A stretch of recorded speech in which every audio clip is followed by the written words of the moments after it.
My name is Anita Wolf. I'm a registered nurse. I'm also the director of clinical training here at BeautyFix MedSpa.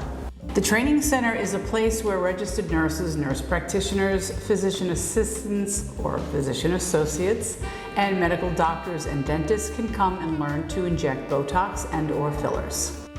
So you'll come in, we'll have a nice breakfast waiting for you, and we'll start with the basic didactics of your basic anatomy, your skin, the different depths, the different planes that we will be injecting. We'll be learning about the different fillers, the different neuroinhibitors, such as BOTOX, Dysport, Xeomin, now Daxi, and of course Jeuveau.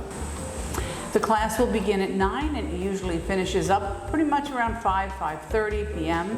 We see approximately 8 models. We usually have anywhere between 6 to 10 students. We try to limit our sizes so everybody gets some good hands-on injectable training. Our next training course will be that of lips only.